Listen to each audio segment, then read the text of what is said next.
Welcome everyone to Theory Forge Friday. We took last week off, but we are back in full strength. I am Phantom X. I will be trying to lead this fun group of folks with me. Our regular Sog, Diggs, and the legendary Neuro join us. And we have a special guest, as we've been advertising this whole week. Tim Renfell Anderson of Saga of Leucemia is with us to talk about his game and development.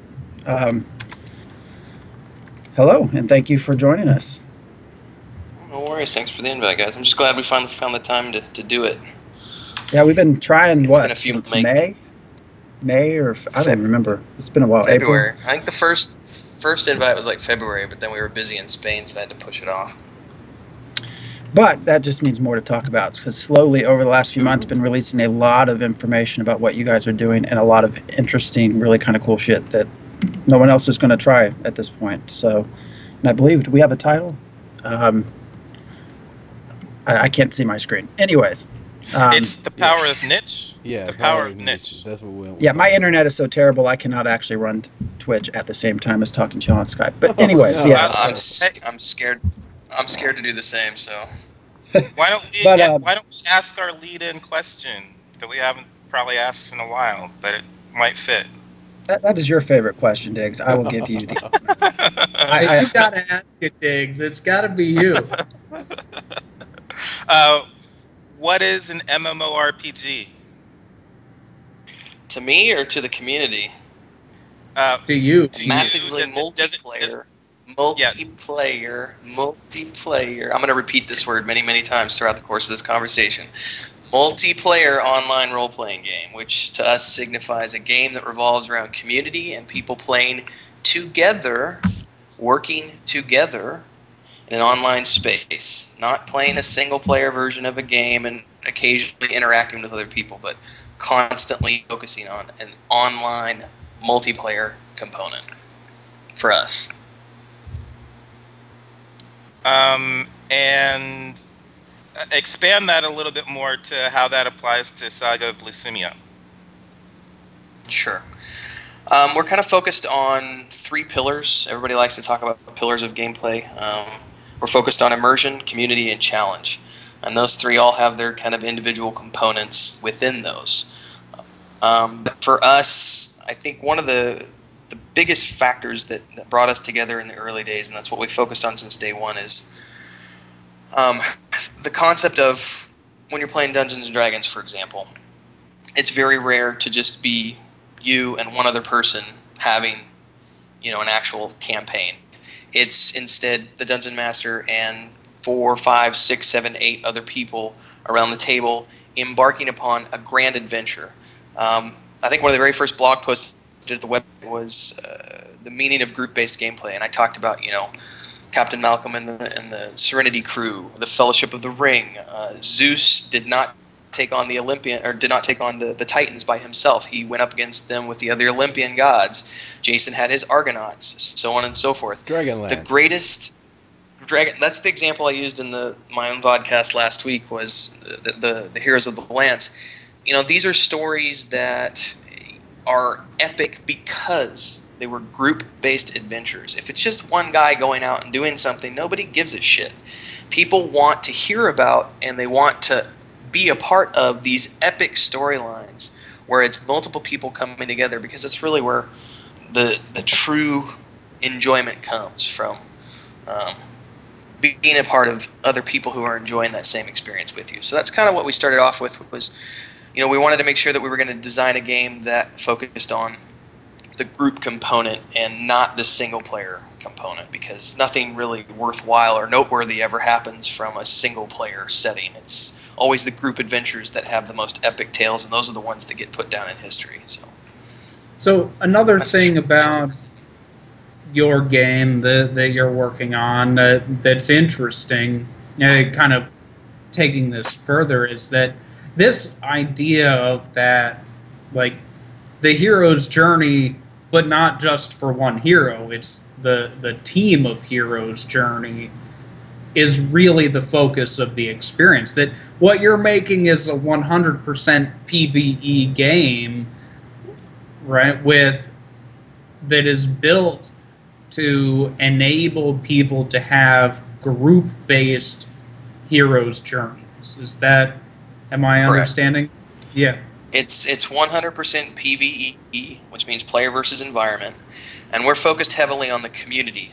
So for those of you who, going back to the Dungeons and Dragons experience, playing around the table with your group of friends, it's not you competing with your other friends to win the game. It's you being part of a group and working on something as a unit.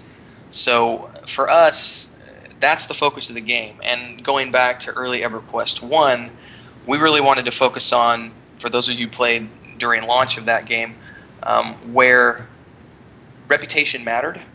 And if you were a douchebag and participated in douchebaggery, you got blacklisted and put on the forums, and you couldn't get groups anymore. You had to completely roll a new character, or you wouldn't be able to find groups because people would say, you know what, that guy's an idiot, he's a ninja looter, he's an asshat, we're just not going to group with him. Guilds would get blacklisted as well. So for us, we really wanted to focus on a game where people are working together, having fun together. So for us, it made sense to do a PvE environment as opposed to anything else, and focus on that.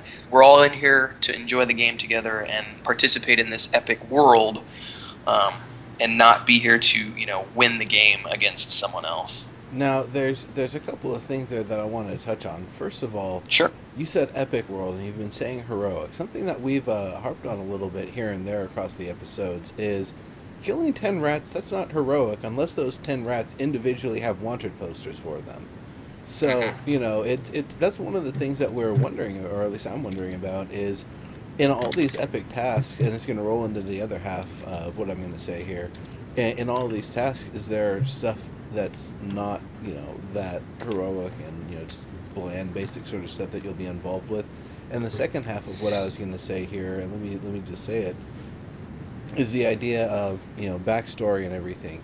You form as a group of badasses for sure, but how do you get to that point? Do you actually play out the early days on the ranch where you learn to use the farming tools as spears and fend off goblins or something, or were you part of various notorious guilds and such? So I'll let you speak here for a moment. Yeah, that's going to be a long answer, so you're going to have to. And if I start to ramble too much, bring me back to the point. The first answer to the question is that we're starting the game off with the principal idea that you are nobody. You are not the hero. You are just a normal, everyday person. You do have the potential to be heroic.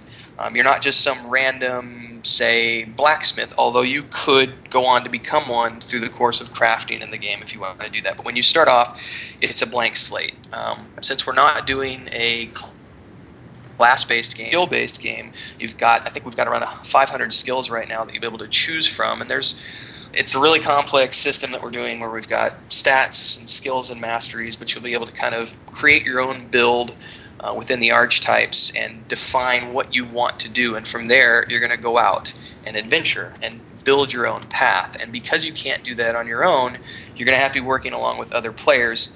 And in the world, magic is a fleeting resource, so everyone starts off where you're just a mundane, regular person. You don't have magic weapons, you don't have magic abilities, you're just a regular person, and you're going out there to seek adventure, to find these relics, to go out there and to be a part of this world. The secondary part of that is that there are no mundane quests. There are 0 quest hubs in our game. There are storylines and epic quest lines that you can follow, but they are 100% optional. I hesitate to use this term, but it is on the website, and I know it's kind of thrown around a little too much. But the concept of sandbox being a place where you could just go play and do what you want to do, and what we're creating is a world where you're plopped down into one place, and what you choose to do is entirely up to you. If you and your friends just want to get together on a Thursday night and you want to get together and get your resources sorted out, get your caravan set up, and you're just going to head east, or you're going to head west, or you're going to head north, and you're just going to go until you find something interesting to do, you absolutely have that option.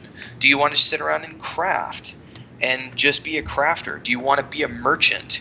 We're working with concepts like no local banks. So in order to get goods from one place to another, players are going to have to transport those goods. If a person just wants to craft and be a merchant, they can, but they're going to need adventurers to escort them from one city to another, which is going to create caravans, where we'll have an interaction between crafters and adventurers to get from one place to another.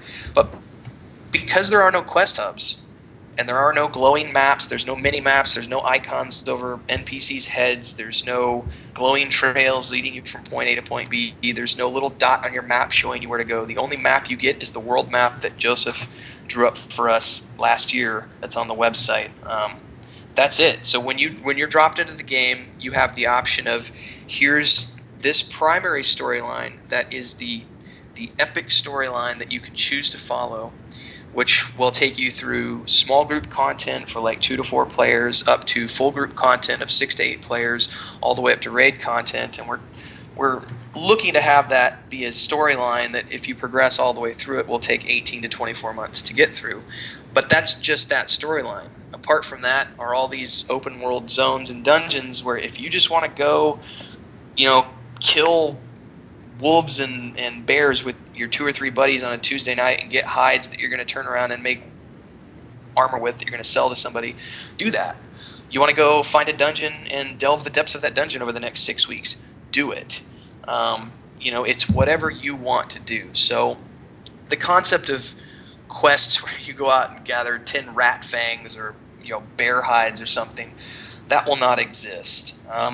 The quest lines that we have, I'm worried about and working on the primary storyline, and then I've got John Gust is working on there's city-based storylines, and we are working on some kind of city guilds, like an adventurers guild.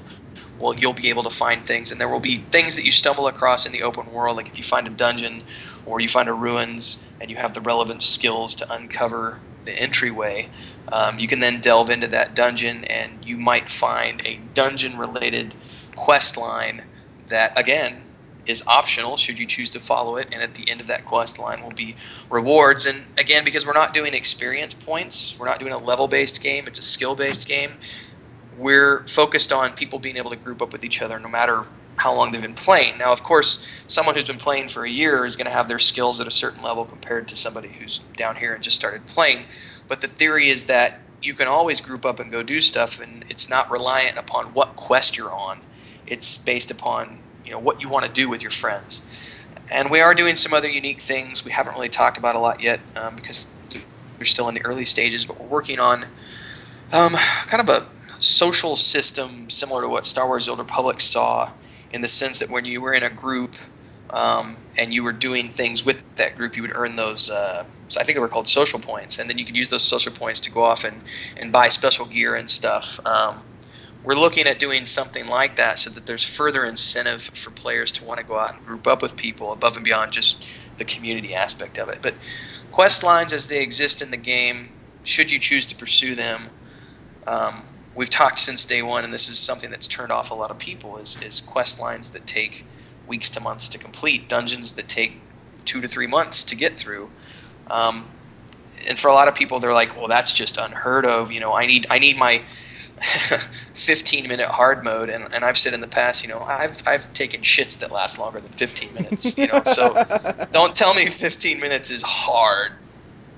So we're really going back to that Dungeons and Dragons base, where a campaign is an adventure that spans weeks to months, and you have your primary group that you form a caravan with and a camp with, and you go off and you do stuff with them, and then when they're not around, like maybe you only meet up Tuesdays and Fridays with your friends, but you also play Wednesdays and Thursdays. So you have your caravan set up so that you can go do stuff with them, but then you can go off and do these other like 2 or 3 man groups in the overland world with other people and just go out and do stuff, or hang out in the taverns and role play. It's really whatever you want to do. And then the quest lines that are there, they're all based on interdependency. So there's things, for example, to progress storyline, you're going to need crafting, you're going to need conversation skills, and if you don't have those relevant skills, you're going to have to find somebody who does.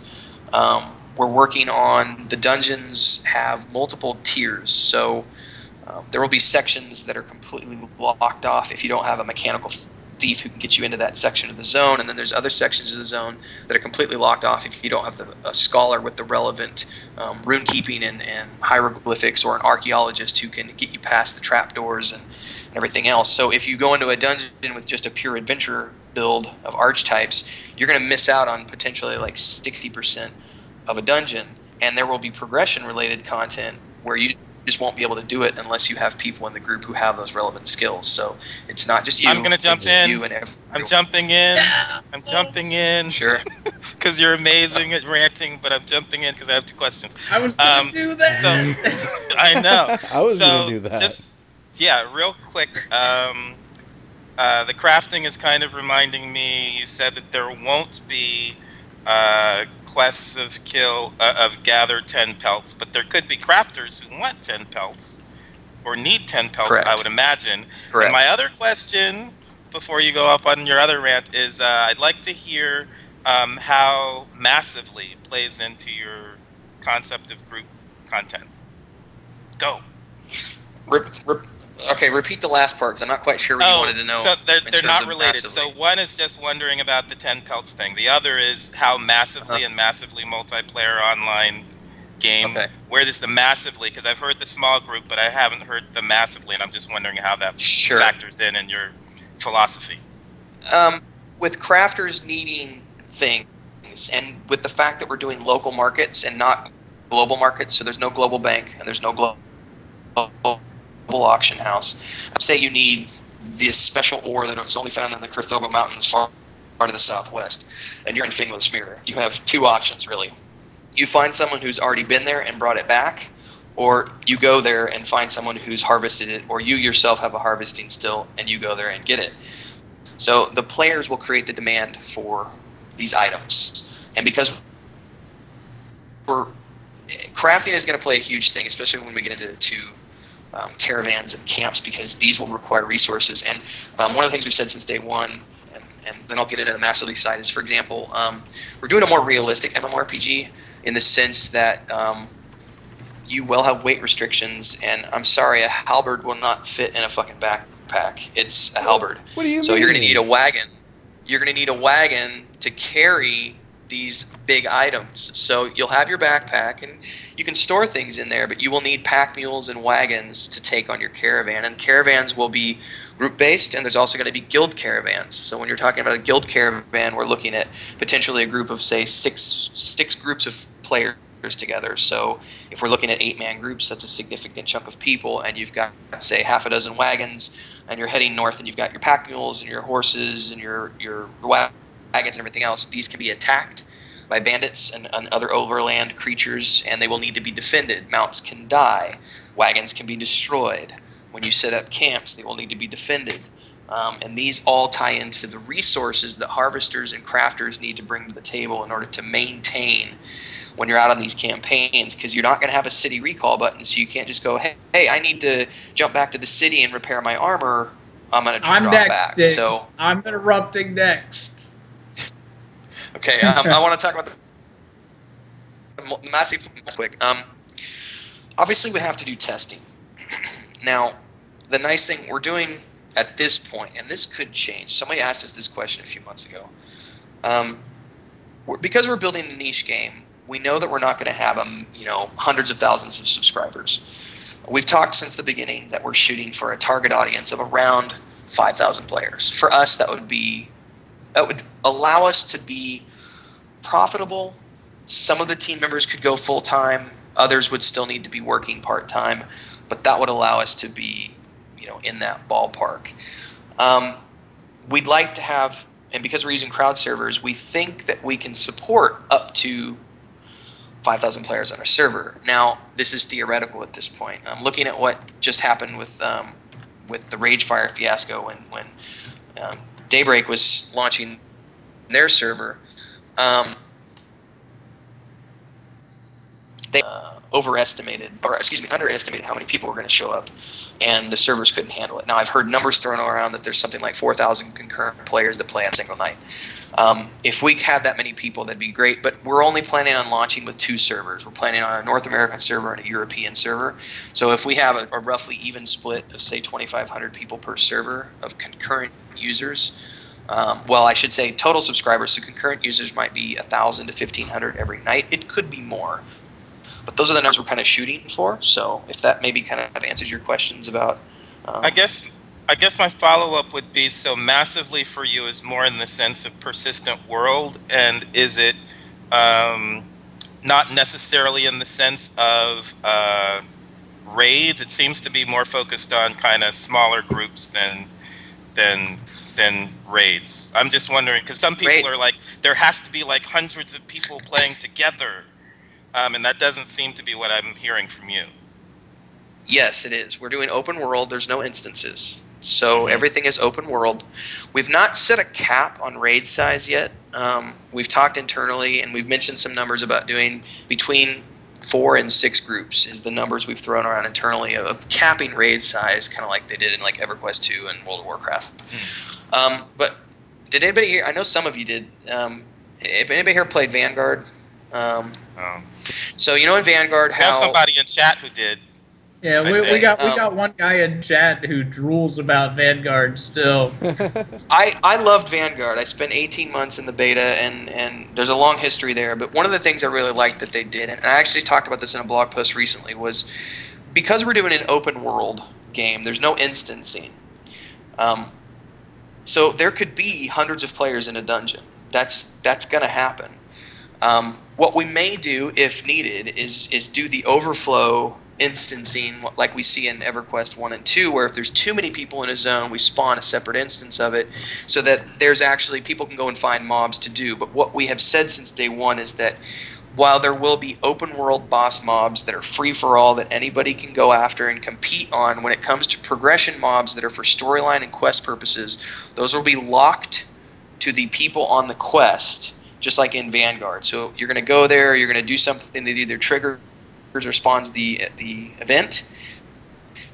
It's flagged because you're the ones on the quest. Other people can help you take out that mob, but it's for your particular group. But it is an open world. There are no instances, so dungeons, there's going to be competition for camps. There's going to be people needing to work together and work with each other, and there will be, who knows how many people play the game, but it will be an open world. So maybe that answers your question a little bit better about the potential for how many people could be in there.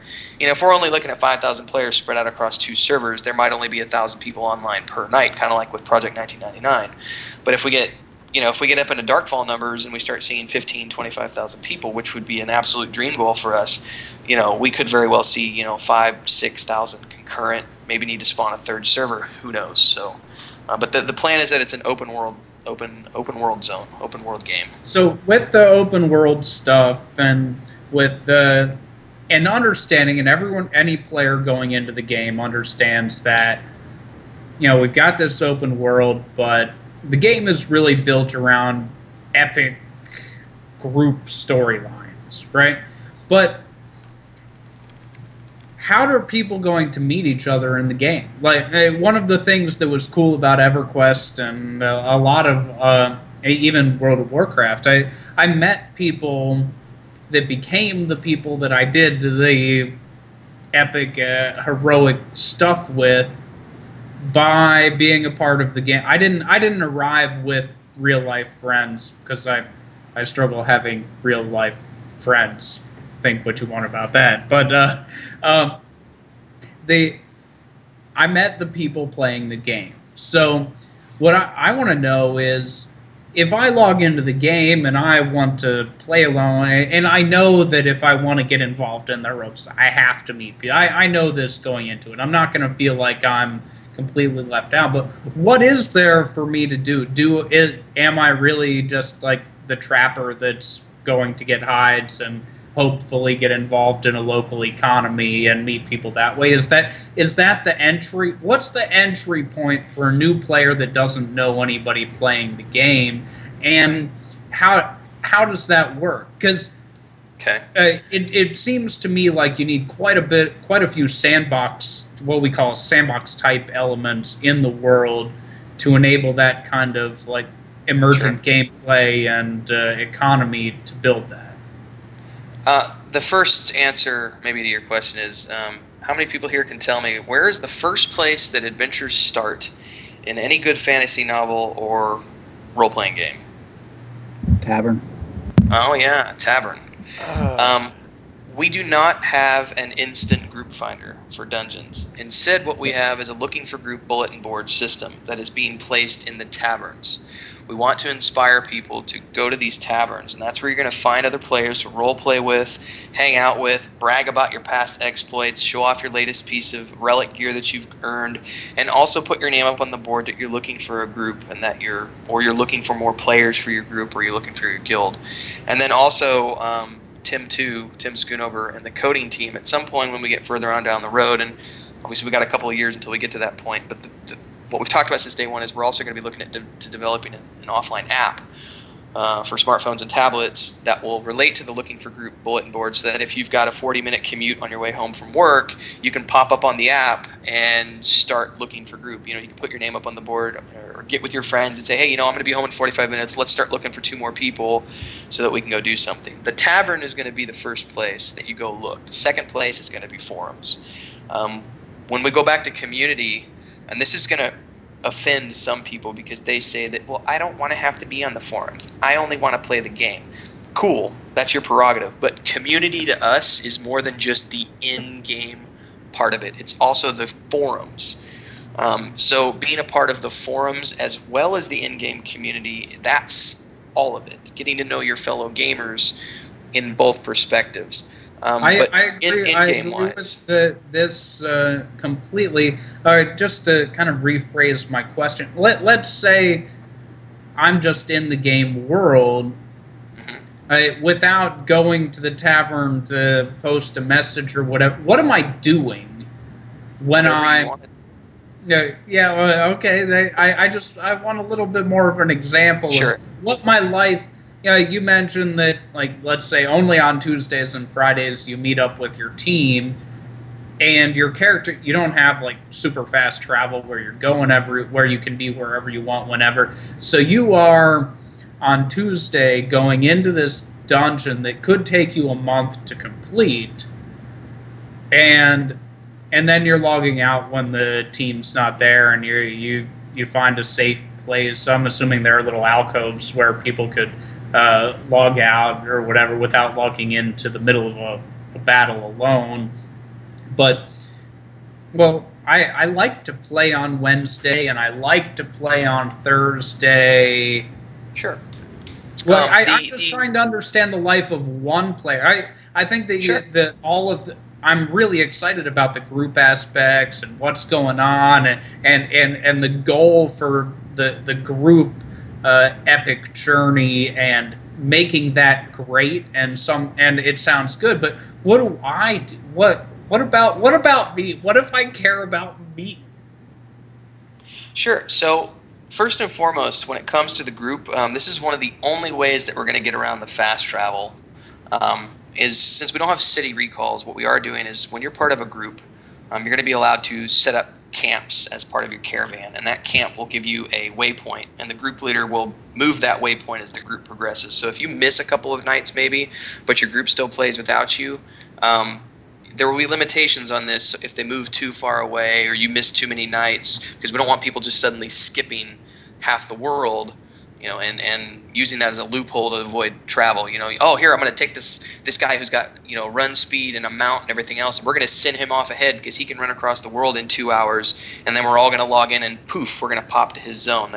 There will be limitations on this, but you'll be able to set up camps so that you can stay with your group, and then from that, you'll be able to go back and do other things within the cities or the nearest outposts, wherever that camp is located near. So crafting is one of the things that you can work on. There's no solo content, so the limitation is that if you want to do something by yourself, you're going to be limited to either crafting or dropping back and going somewhere that is below you in terms of quote-unquote levels or skill, where you can actually solo the content because it's meant for, like, you know, skill levels 1 to 20 and your skill level 45. That would be the only instance of you be able to solo something. If you're looking at on par, you know, even con content, the objective is that in these scenarios when you're not with your primary caravan, just like the heroes of the Lance went off and had other adventures with other parties, independent of what they did with each other throughout the Dragonlance saga. You'll be able to do that. So you'll be able to meet with 2 or 3 other people who just want to go out into the wilds outside of that outpost and go, take out bandits or track down some wyverns or harvest something for crafting purposes. There will also be some. One second. There will also be some smaller. No worries. There will also be some quest content related to these quests that you'll be able to go out and do with small groups, so 2 to 3 man. Like, you might need to go find something in the overland somewhere, in an overland zone, and you can do that with a few people. These are things that you could work on. So you're expecting that instead of working on creating a moving, like, culture and society within the game, like an ongoing, like, Star Wars Galaxies type environment where there were people who, what they did when they played the game was do a crafting profession and do that kind of thing, that people have to understand when they're getting involved that, they're doing PvE content, and that if they're not with the group, they may just be kind of running around doing things that aren't to their ability. Or are you working hard on putting together that, like, this feeling of there actually being not just a tavern, but like a vibrant city of great things going on and a variety, and not everybody has to be in an adventure? That was kind of the core of my question. I kind of touched on this earlier, in that people can be crafters, they can be merchants, they can do anything they want to do. John is working on creating some of the zone-specific lore. So I don't know if you guys have been following along with the chapters that I've been publishing in the Volume 1 saga that have been going on. But this was a D&D campaign before anything else back in the late 90s. So everything is based on it being a living, breathing world with an existing culture, politics, war, history, so on and so forth. And that will be evident in the cities. Wherever you're at, cities and outposts will have specific things going on in those areas that is lore specific, that if you choose to get involved with, whether it's just talking to NPCs to get the idea of what's going on in the city at that time. And I had talked about this the other night, in the sense that players will have to pay attention to what NPCs are saying, because you're not going to get a little trigger that tells you, oh, this guy just offered me a quest and now I need to go off and do this. No, it might be the bartender telling you, bartender's a bad example because that's another tavern example. It might be some random person on the street saying, hey, have you heard about the recent bandit attacks in this place to the northeast of here? And then you wander around and 3 or 4 other NPCs mention the same sort of thing. You're probably, if you're an intelligent person and you're actually paying attention to what's going on and you're not just spam clicking through the content, you're going to realize that, hey, there's probably something going on to the northeast that I'm going to want to go check out. When I was listening to the storyline episode that you guys did the other day, Diggs, you had mentioned the thing about the fish merchant, and if the fish disappears, if there's no longer fish in the river, how are players going to know about that, and what are they going to do to help that situation, resolve that situation?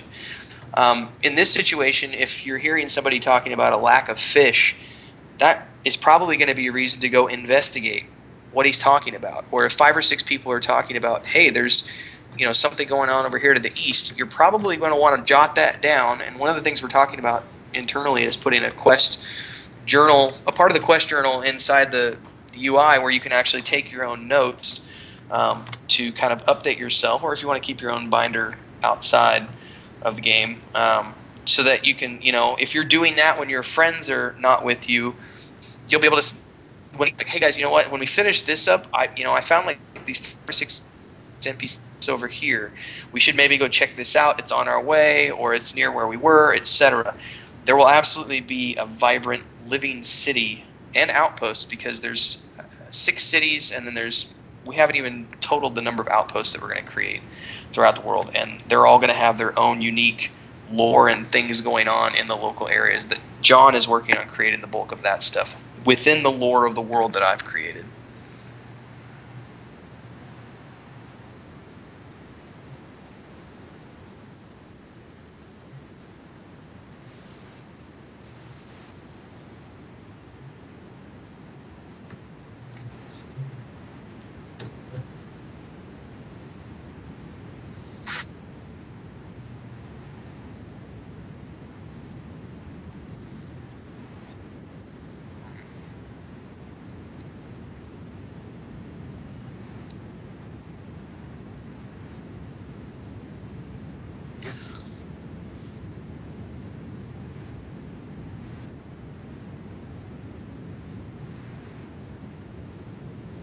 Some of that, because we're starting off.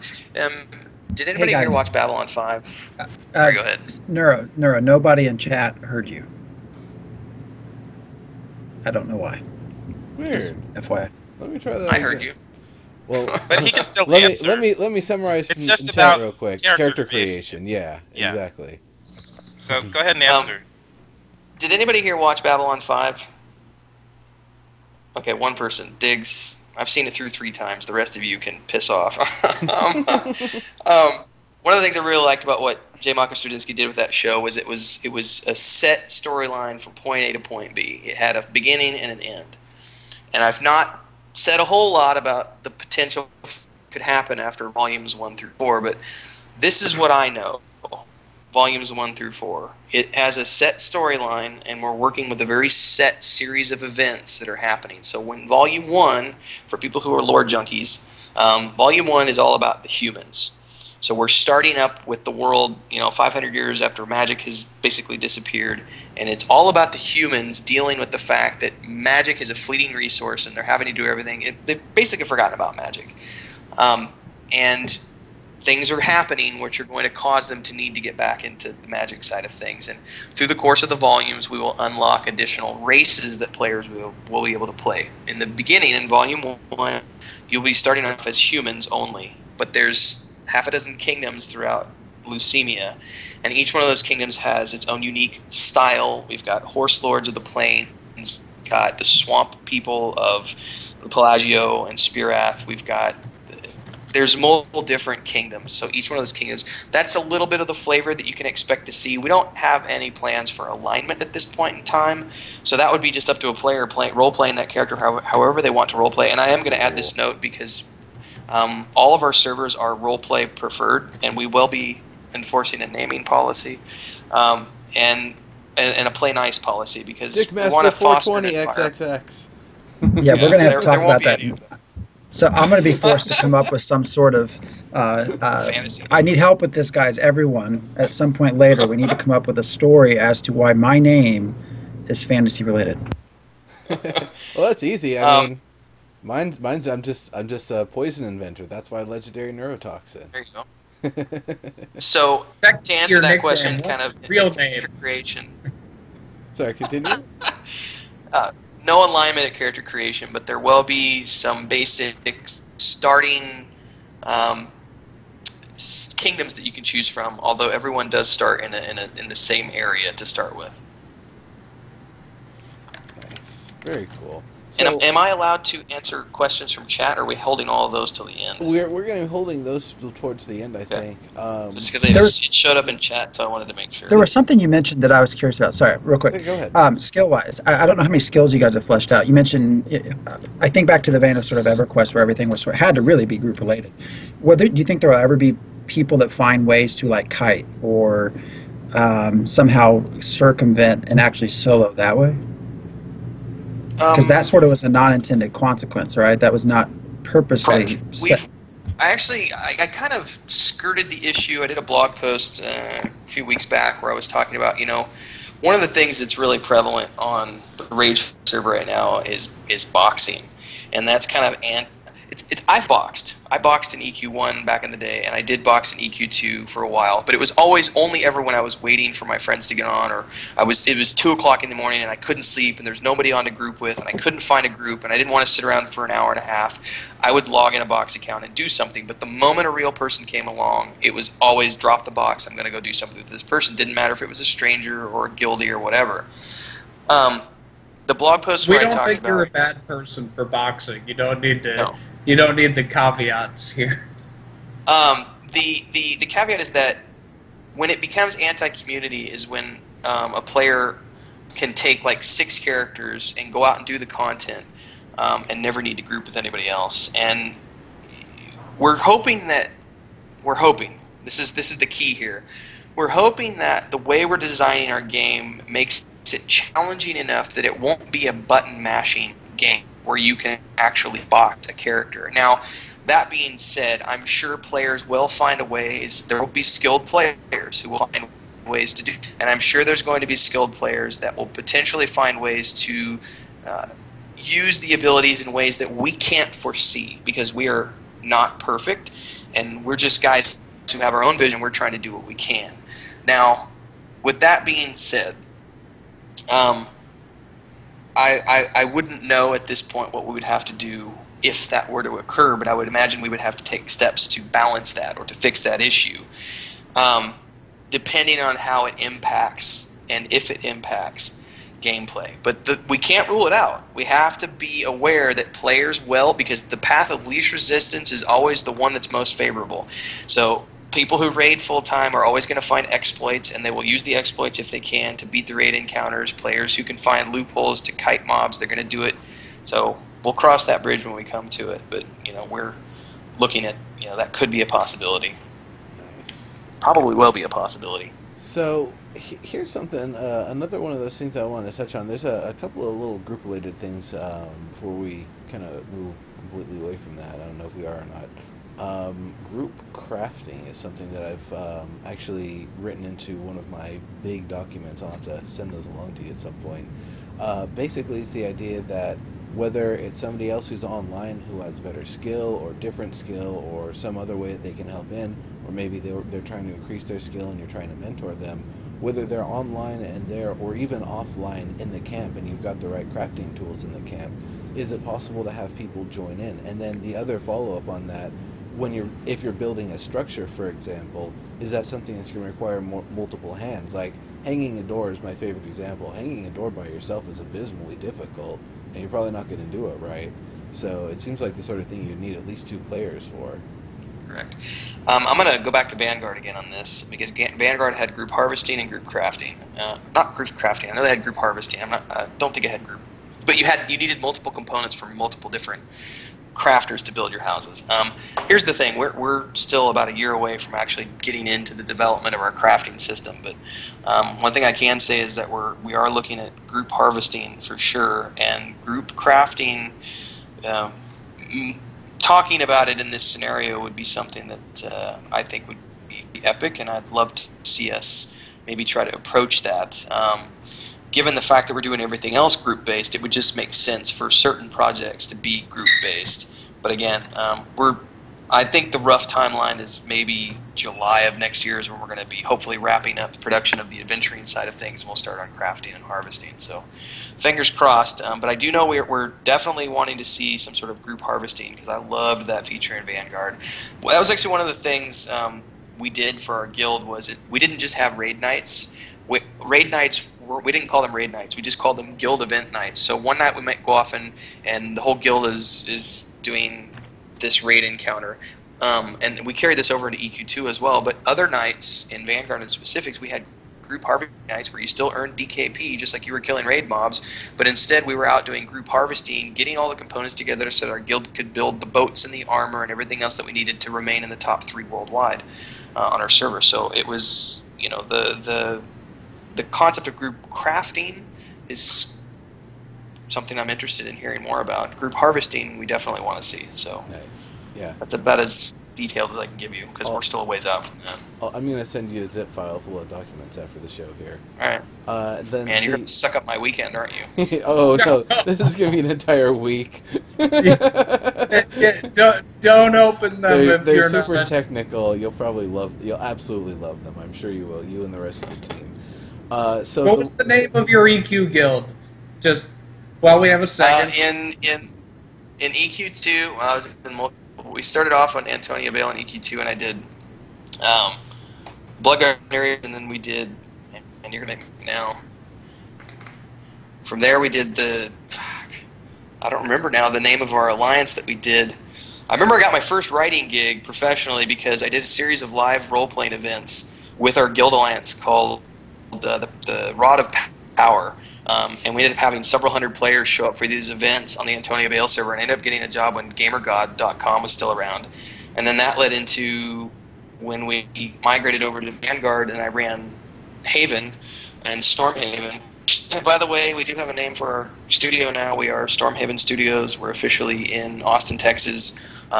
Tomorrow we have a big announcement that's going live in the morning, so we're moving forward with that. But Haven was the guild that I ran through Vanguard Beta, and then that went into the Florendale server, and then from there we just kind of ramped up from there. And then when I got done with there, I went into I would have to actually check my EQ2 accounts because it's been like, I don't know, 7 years since I've played as a raid.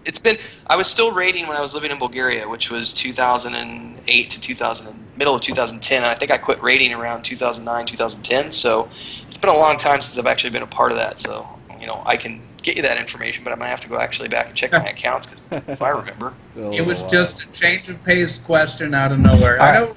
I'm going to change. I'm going to change the pace further. Oh wait, Neuro still has a question. One last group-related question. So this is another thing that guilds. One guild, okay. Multiple guilds. Now the reason why I ask is because there's like a thieves guild, a fighters guild, blacksmiths guild, not just adventuring guilds. Is that there are multiple guilds planned? Yes, we looked at how they did it in Morrowind, and what we have to be careful of, or the whole Elder Scrolls series in general, what we have to be careful of is we don't want it to become a scenario where suddenly we're creating quest grind people.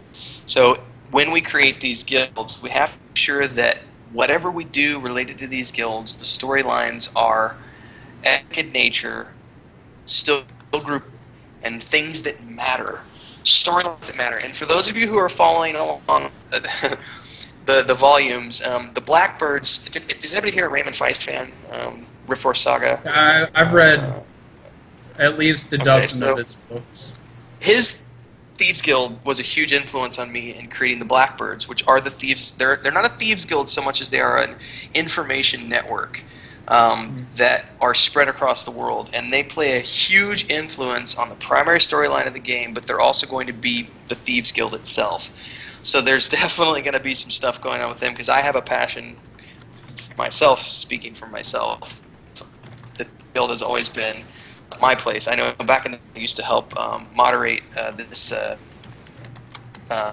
play-by-post role-playing website called Neiman Core a long time ago, back in my EQ1 days, and I ran the Thieves Guild there as well. So that's always been a very the Thieves Guild kind of thing. So planning on having multiple guilds. There would be a Scholars Guild, an Adventurers Guild, the Blackbirds, and then we're still looking at some other stuff because some people on the team have approached me with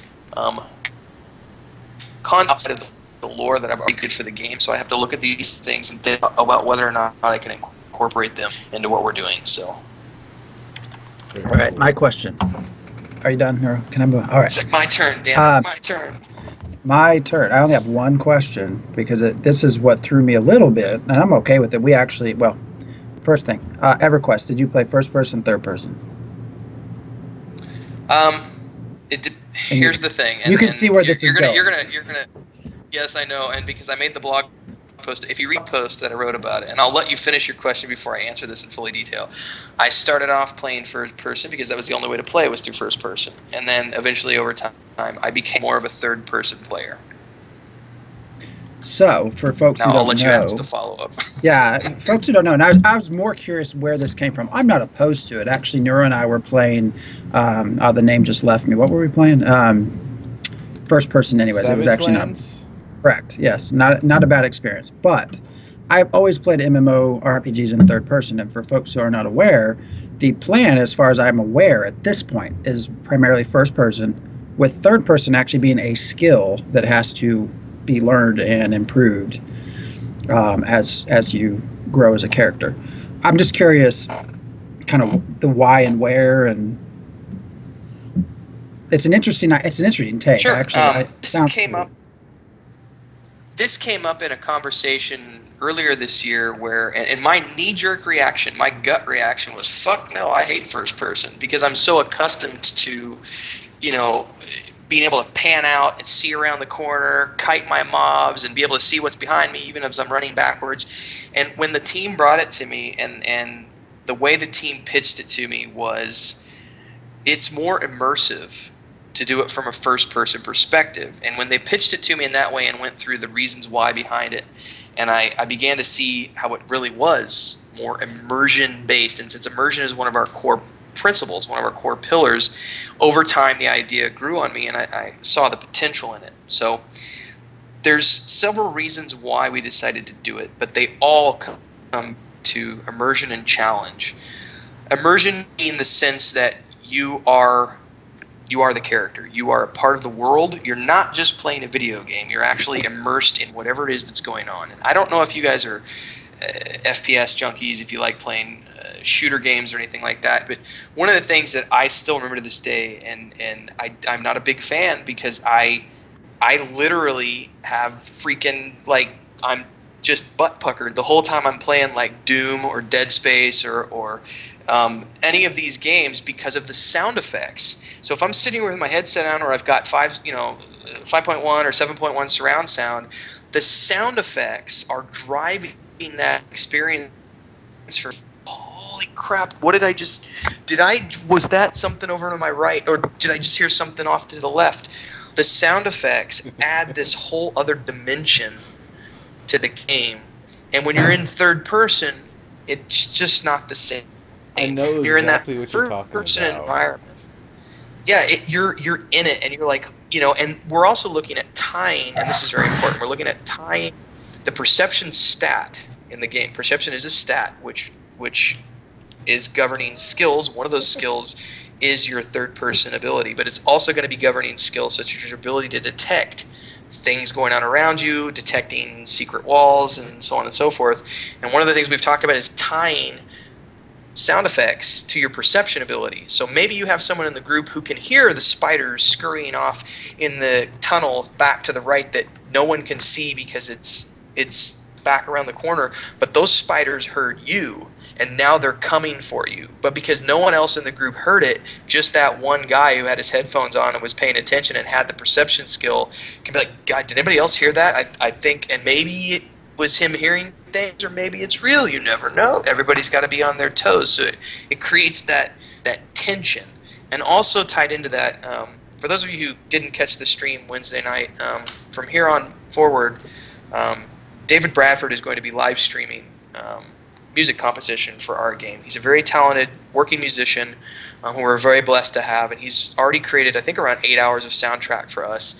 And we're looking at having thematic music for dungeons, as well as music that is specifically tied to moments, crossing a threshold, triggering a trap, opening a doorway, things of this nature as you're going throughout these dungeons. So the music will also add another level to the immersion experience.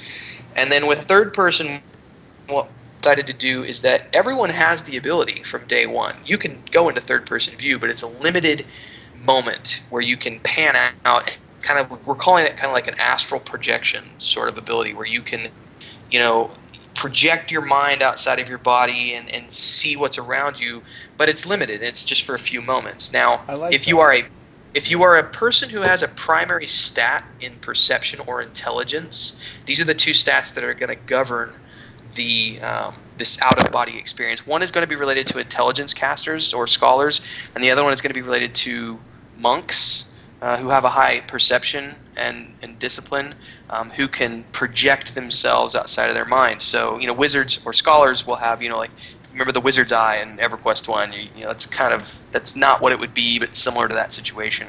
So over time, you'll be able to, those players who have the skill and want to skill up in it can use that ability and become more and more powerful at it. The other theory behind this is that when you're in a spellcasting scenario and you've got 20 mobs on you and they're all beating on you, your ability, your discipline is going to govern whether or not you're going to be able to maintain that third-person view while you're also still casting, because it's a focus. thing that's related to your projection of your mind outside of your body. So can you still cast while you're doing that? Can you still move while casting while you're doing that? It's all going to depend on what your stat is, on how high that stat is, and how far you've taken that skill in terms of, you know, being able to project yourself outside of the body. And we've talked about players who have a max skill and a max stat will eventually be able to have full third person if they so desire. But Familiars? we're doing everything else. I would say possibly. At this point in time, I can't say, because Volume 1 is all about, and this is not a secret. If you go to the lore side of the page, Volume 1 is all about this growing threat that requires humanity to go out and seek the Book of Knowledge that's been seen for 500 years. They're going to have to go find the Archmage and bring magic back to the world. So in Volume 2, it's all about magic coming back and learning how to deal with that.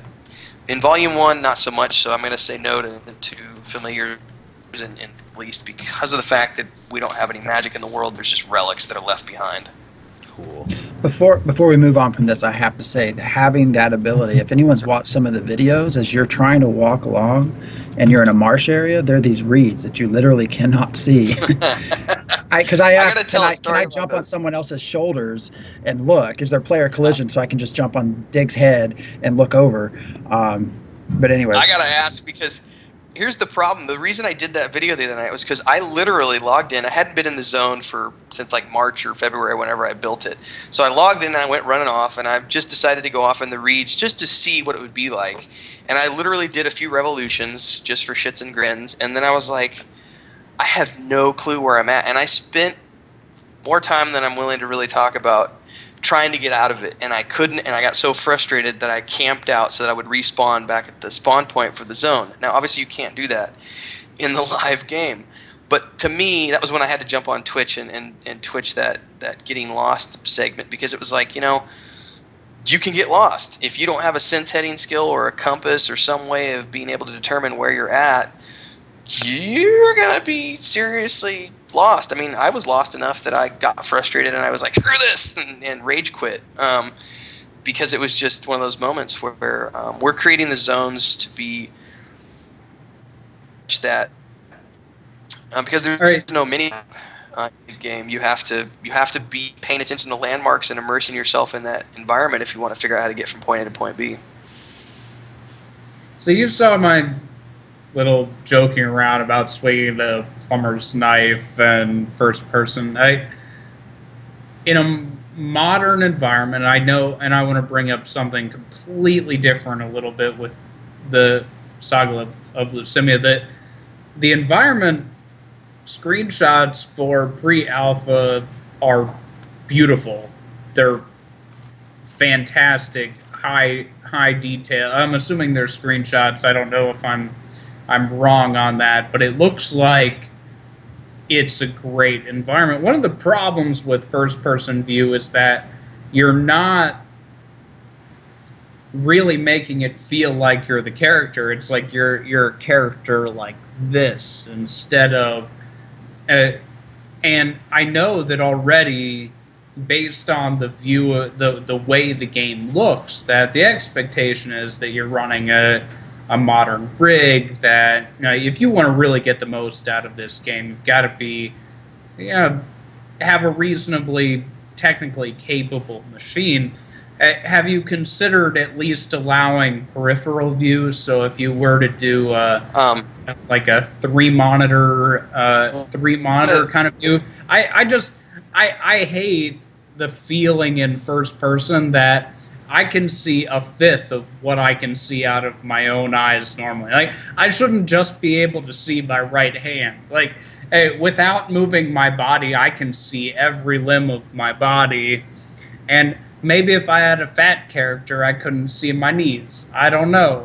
Like, you should have full body awareness of some kind.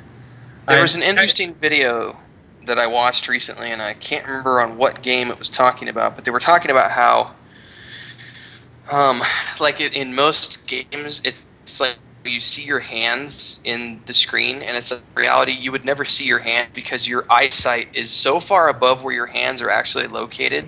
You wouldn't actually see your hands until you're doing something like drawing the bow, and then you would see your hands come into the field of vision.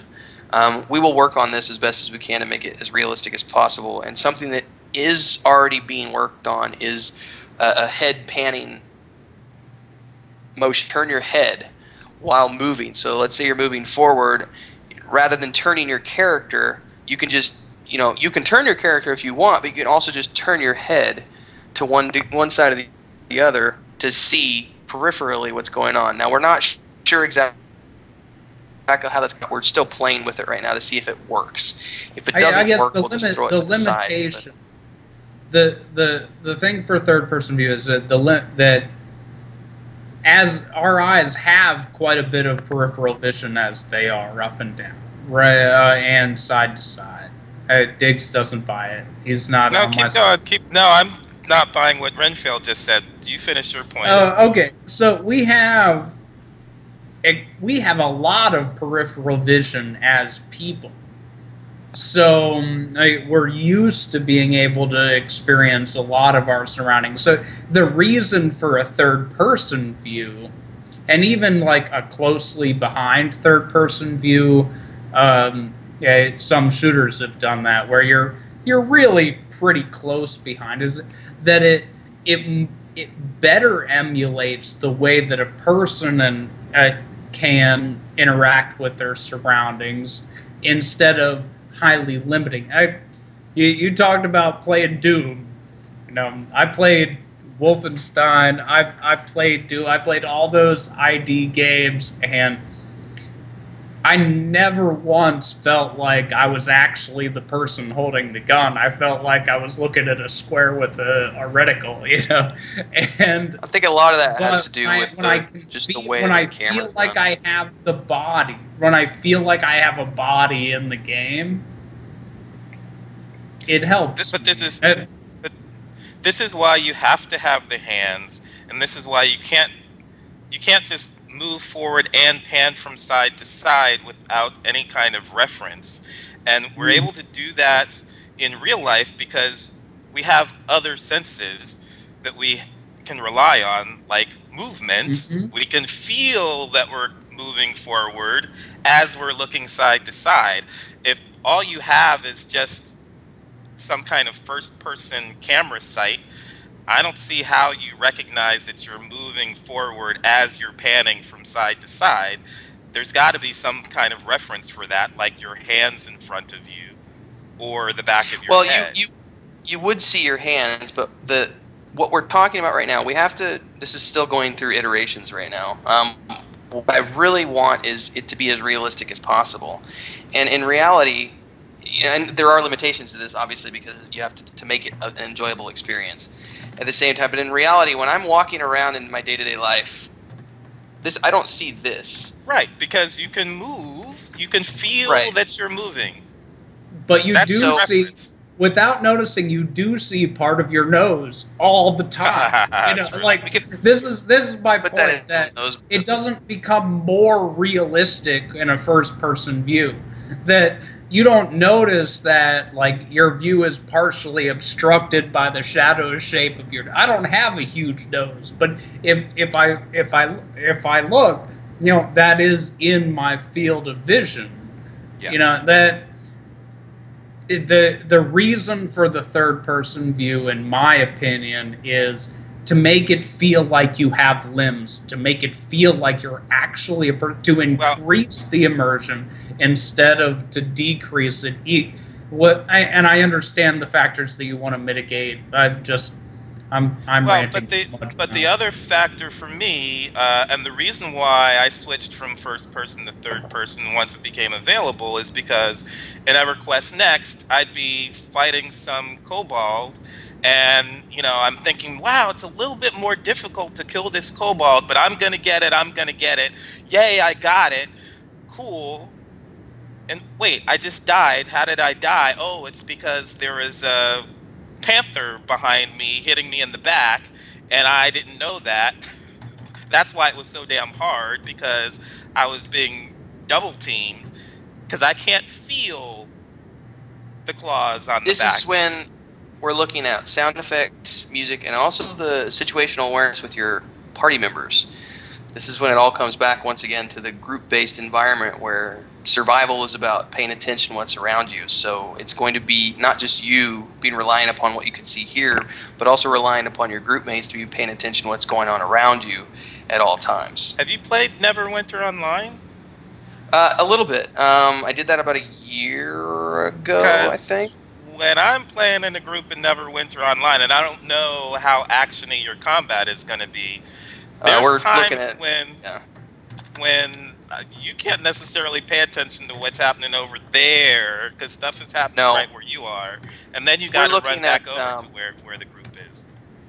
We've said, we're going to try to do like a cross between one and Vanguard, and the combat is going to work in terms of pacing and skills. There's no skill bloat, so you're going to choose like 9 to 12 abilities, and those are your core abilities that you use within that combat encounter. If you need to switch out later on, you'll have other abilities. But because everything's related to primary, secondary, and tertiary stats, and you'll choose masteries, and you have a limitation on how many masteries you can choose and how many skills you can have, everybody's going to be picking a primary role and a secondary role, which is utility based.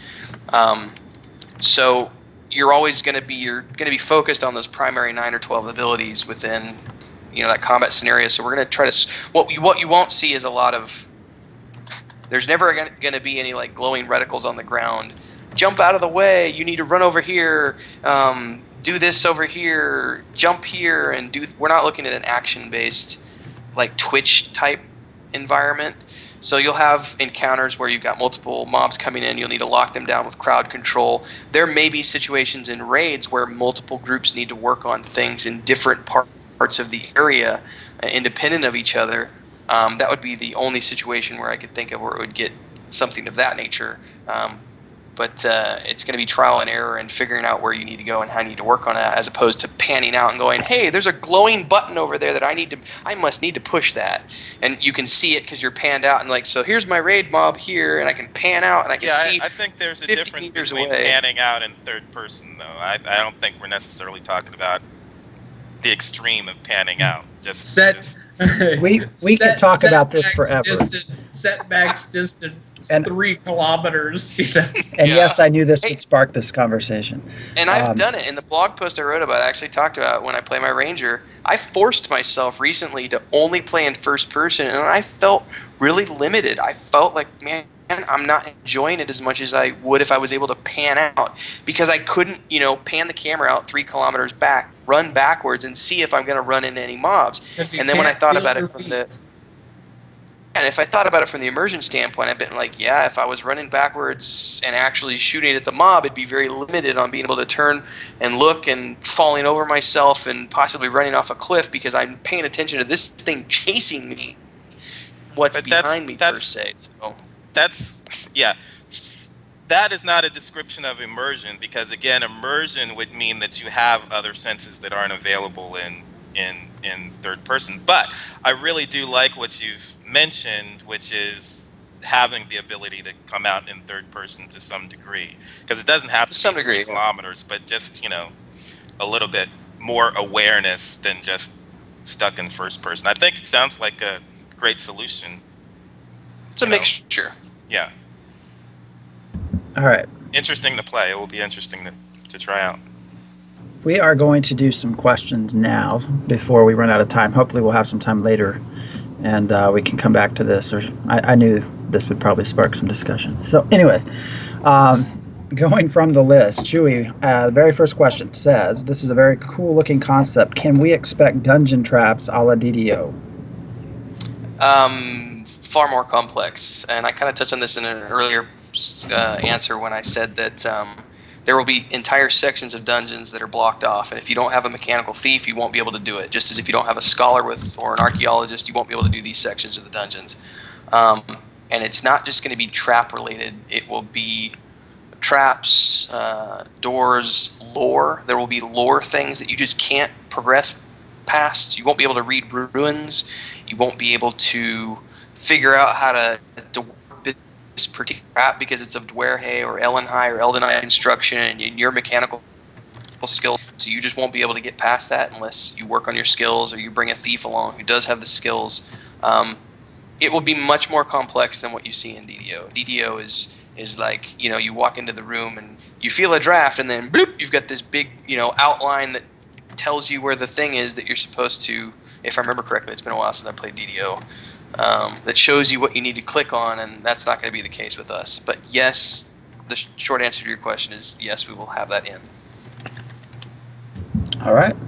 The next question from, is it Malunigan? Will content scale to your party size?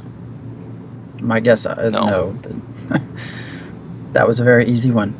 Wait, I kind of have a follow-up. So, is it that there will be encounters and you bring however many people you need, or you think you need?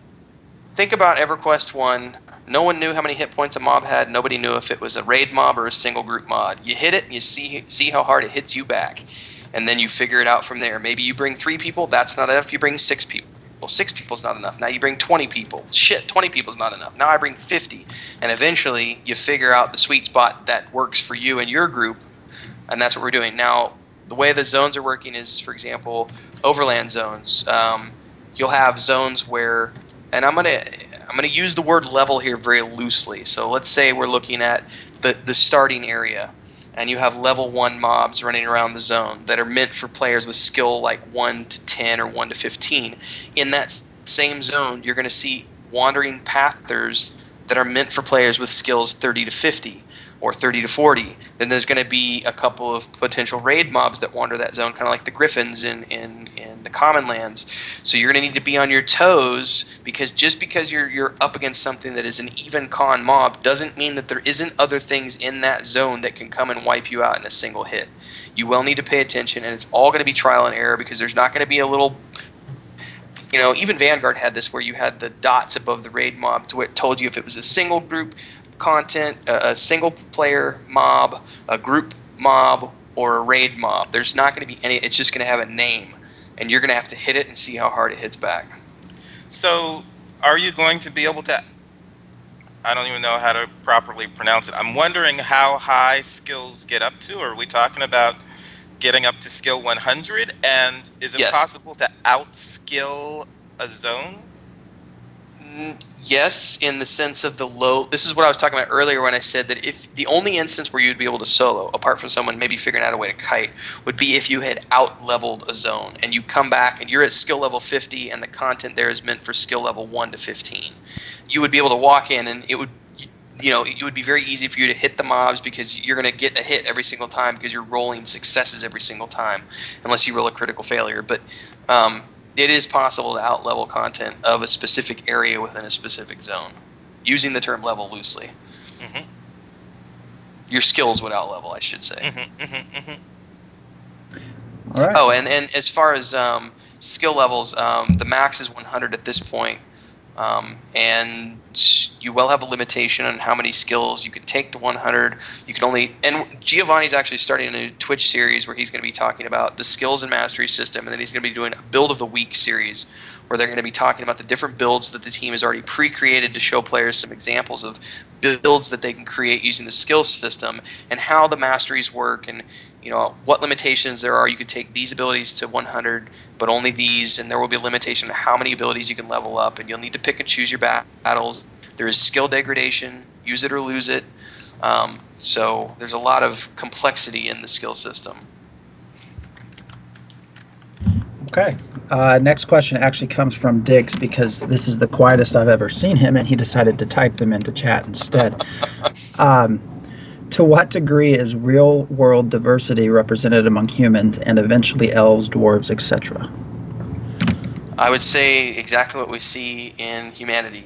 In the kingdoms of Leucemia, we've got they're all humans, but everybody's different. So we've got light-skinned plainsmen, we've got dark-skinned swamp people, we've got all sorts of different types of humans represented in the Leucemian environment. And then beyond that, we've got the elves, which have 2 parts, the Eldhai and the Eldenai, and then the Dwerhe, which are kind of like a mixture between rock golems and dwarves to some degree. And then we've got the Islanders, who are ship-based people, kind of like pirates. I kind of went with a Jamaican vibe with that. And then there's a reason for that because some of the festivals that I've written into the lore, drug-related things that just made sense from a cultural perspective, drawing on real-world culture. And then going south into Cenarian, where we've got another mix of blend of desert people who live in the desert. So I'd say we've got it's a melting pot of different races. Those are kind of what we've got planned for so far. But then the team has been throwing things at me that were not part of my original plan for the book series, and I've said yes to some of them and no to others. So it'll continue to evolve for lore purposes. But I'd say we're going to see a pretty even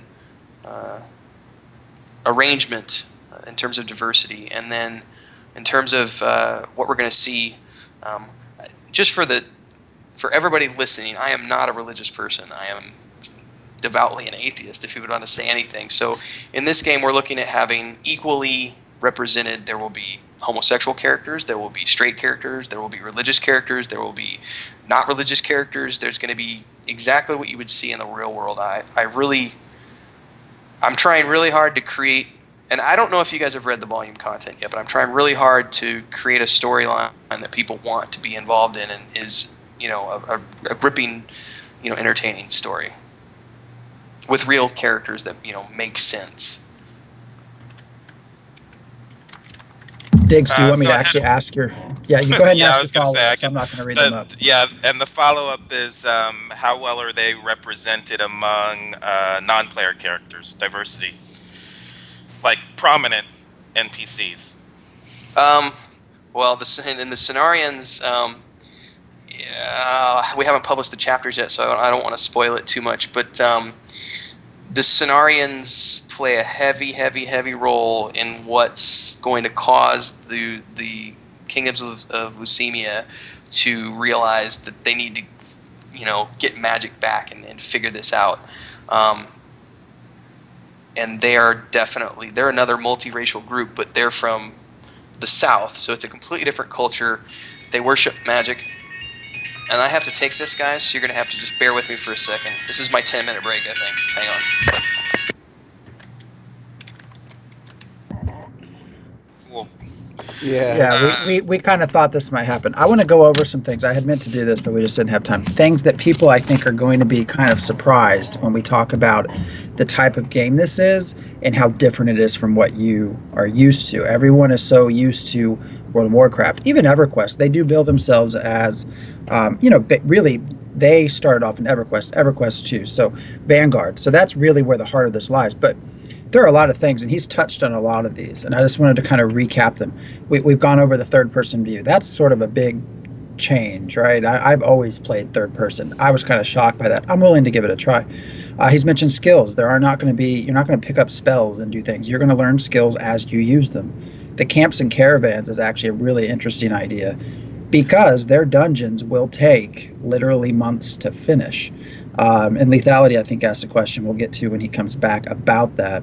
That was another thing I thought, months? What in the hell are they building that it's going to take you months to get through? Maps. We haven't even... It took us a little bit when we first read about this game to get past, oh my God, what are you thinking, to 8-man groups.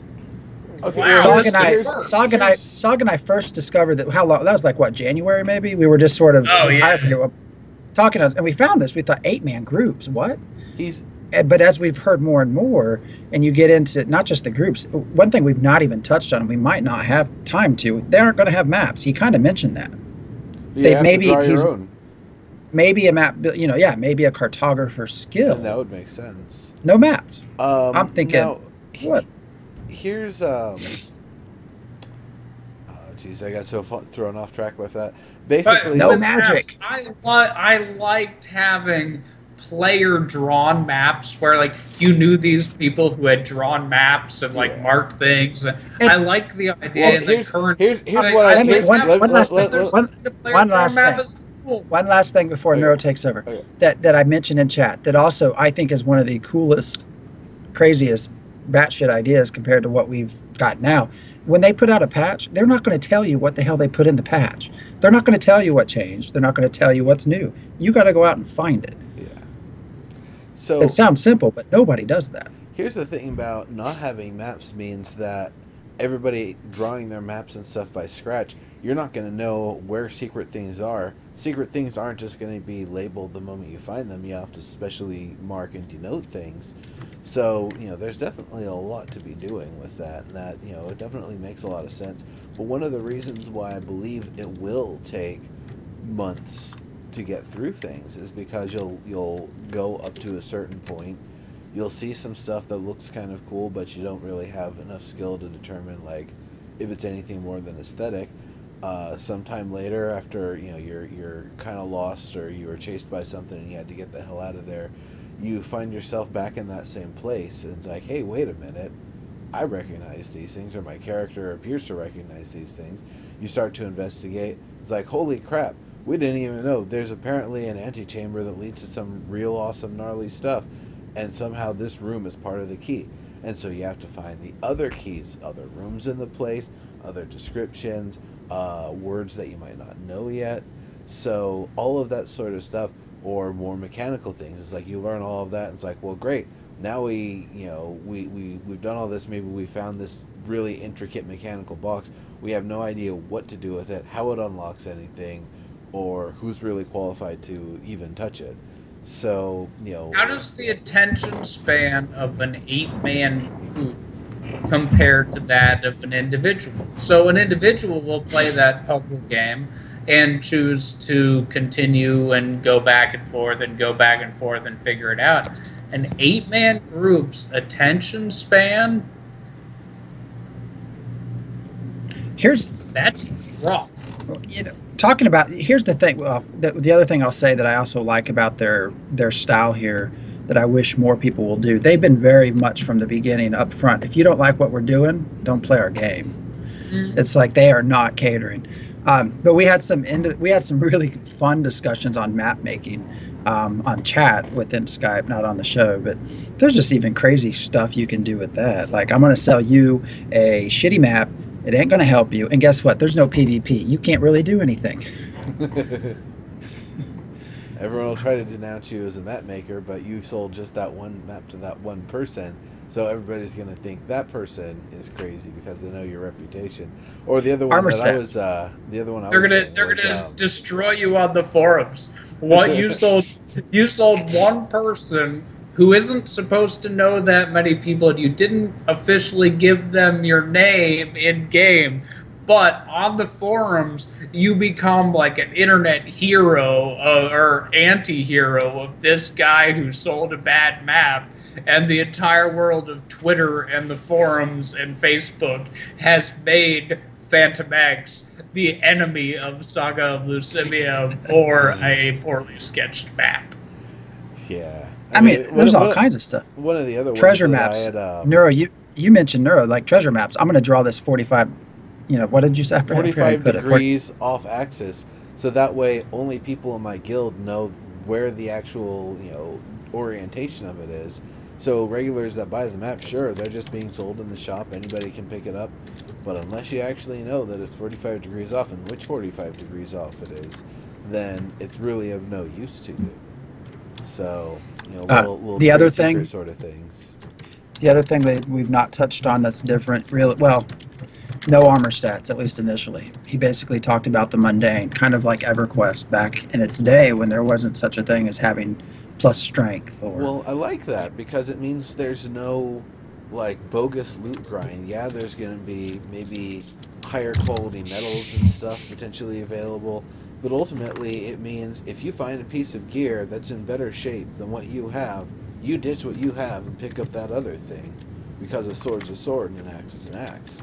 So if it's done that way, then I think it's a really good thing. It also reduces the amount people have to hoard stuff and the amount people have to stat-sturbate, because I gotta say, sitting around trying to figure out what the best equipment is for your build and what set of skills and all of that, that's solo content right there. You can figure that out on an hour of your own time, or spend an hour with the group doing that, but you're just working on getting your builds and stuff together for something. It's not it's not group content to be like, do I want to attack 0.1 seconds faster or do 1 more damage when I do hit. That's it's nice to not have to worry about a lot of that stuff, and it just being, gear is gear, and your skills and your experience drives how good it is. Yeah, the other thing I didn't mention with third-person viewing, the thing that came to mind that I actually like that really doesn't exist anymore for anyone who did this regularly or occasionally is pulling. There used to be an art and a skill in some games to actually pulling mobs correctly to not get your ass whooped. And you throw in that third person as a skill now that sort of represents needing a puller.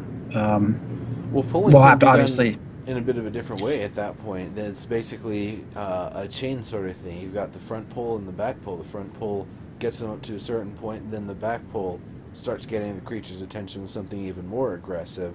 At that point, front pull needs to be doing any de-aggro, like finding cover, getting the hell out of there, making themselves look less delicious to an animal, and that sort of stuff. I can see it being a two-person technique, and that really does support it as being a group sort of thing. But I actually see with this group sort of stuff, actually not as much pulling, but I think even more ambushing, taking tactical positions, approaching slowly from two directions and making sure that whatever you're going after doesn't get a chance to escape and it doesn't get a chance to call for help. That seems more the goal with a lot of the stuff. I have to say that one thing that first person in EverQuest taught me, and I still use it even when I play third person, which is most of the time, is to pull things to a wall where I can keep my back at the wall so I don't get flanked. And people tend not to do that anymore. They just go off and fight whatever. And I'm left going like, let's pull and move to a wall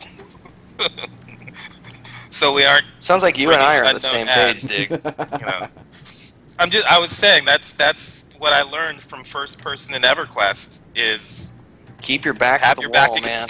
Yeah. That's why. All right, so I apologize for having to step away, guys. We run an Airbnb out of our house. Normally, my wife is here, but she's helping her sister tonight, so I had to check in with somebody. So I am back. So thank you for the appreciation. Yeah, no problem. It's been great. So, where you? I have the rest of the night. So Drew, with your follow-ups. I think so. He was kind of telling us something. I don't remember the name, Cenarians or something like that. We're gonna play a prominent role in bringing that back. Wait, yeah, we can move there on. will be diversity among the NPCs. Yeah, the Cenarians are one part of it, and then the Islanders play another part. And they're both different. They're different cultures. And then the Carpel Empire, which is to the north, is something completely different that I have sketched out, but it was never included in part of the actual book series, in the actual note format. So there's the potential there to do something there, and the expanse as well. And that's more of a northern Icewind Dale series where you had the tribes of barbarians and the shamans living far to the north. It's more of that kind of a scenario. Cool. All right, sorry, I should quit typing and pay attention. Lethality had his question. In the alpha dungeon preview, it's mentioned the starter dungeon will take several weeks to get through. What does getting through mean in that context? And then will players be camping within the dungeon and so forth? I think we kind of touched on that. Yes, they will be camping within the dungeon. In the sense of getting through it, we would consider that to be clearing the content. Seeing all this to see, explore, relate to the scholar side of things and the side that relates to the mechanical thief side, fully exploring the place. If all you want to do is see 30% of the dungeon and run through with your adventuring group and then leave, you could probably do that in a week. I can go into Befallen and in EverQuest 1, even on P9, and I can do Befallen in a week. If I just go down there and just go like to the bottom and I don't worry about doing all of the side stuff and finding the keys and everything else. So I mean, there's things that you can do that can make the experience longer. But if all you want to do is beeline through, get to the boss mob, kill it for whatever loot it's got, and then beeline out, there will be that option. But we're also looking at dynamic spawning so that those boss mobs aren't necessarily always in the same place. So you're going to need to fully explore, because who knows where they're going to be next time they spawn. Another question that's kind of been asked and a little bit is actually the sort of schedule of what you plan: alpha, beta, release. All right, we actually just covered this today. We're working really hard right now. Everybody has full-time jobs. I'm a travel blogger by day, so that's my day job. I just spent 3 months in Spain as official resident blogger with my wife for the Costa Brava Tourism Board. And while I was over there, I wasn't able to work on anything related to the game because we were on government contract and on their dime. So everything we do on this game up to this point has been as we can get. Now, I'm very lucky in that everyone on this team is very passionate about it, and everyone does a very good job of trying to put in at least 15 to 20 hours a week of what we're doing. But everybody has life, and we all have full-time jobs. So we're really trying hard to get early access starting in late August, and we're trying really hard to have some form of early combat in. And then from there, we're going to be following a very similar pattern to what Shroud of the Avatar has done, in the sense that we're going to be doing weekend releases where there's going to be these blocks come in for like Thursday, Friday, and Saturday, or Friday, Saturday, and Sunday, and we'll run it. Again, we'll have a very specific goal, and we're going to test that. Right, we're going to be doing iterations, working forward from that point, using the data collected from those earlier sessions to fix or create whatever we need to create for the next iteration, and move forward with that. At some point, we will turn the servers on 24/7, and there will be an option for players who want to be involved in that on a daily basis to be involved if they so desire. As far as the launch schedule, we're looking at late 2017. For compliance reasons, this is actually what I'm doing right now, because we just finished up all the paperwork with the company, formation, paid our lawyer, his retainer, got all the LLC paperwork done, bank accounts opened up, EIN number sorted out, and now we're in the process of working with several third-party e-commerce solutions. We actually, I think we're talking to several right now, but the leading one is, I'm blanking on the name right now. It's like FastSpring. It's the same guys that Dotal use pre-order system, and I'm talking to those guys right now, and they're looking over our pre-order plan as well as our commercial terms of service, and their compliance team is looking at all that. So assuming that they're happy with all of our paperwork and everything else, we should see the pre-order store open up here in the next couple of months. Now once that happens, this is what we covered in the team meeting today, is that up until this point we haven't really taken money from anybody other than a small Indiegogo campaign that we did and some t-shirts. And those people just were told, you get an early access to the game and you get digital copy when it's ready. Once we open up a pre-order store, we become legally bound to a specific publishing date. And while there is some flexibility in that publishing date, we're shooting for a late 2017 publication of what we have planned right now, more or less. Now there could be, and this is the thing people have to understand, development projects in our spare time. Some of us work 20 hours a week, some people work 70 hours a week. Other people have kids. Everybody on the team has kids except for my wife and I don't have children, and we got a couple people that don't have kids, but pretty much everyone on the team has kids. So between work and their families, that's when they work on the game, which is, it could be 10 hours a week, it could be 20 hours a week. So we're trying really hard. The caveat will be that the support that people give us through the pre-order process, once we open up the pre-order store, will determine how many of the team members can go full-time and quit their jobs, and when that happens.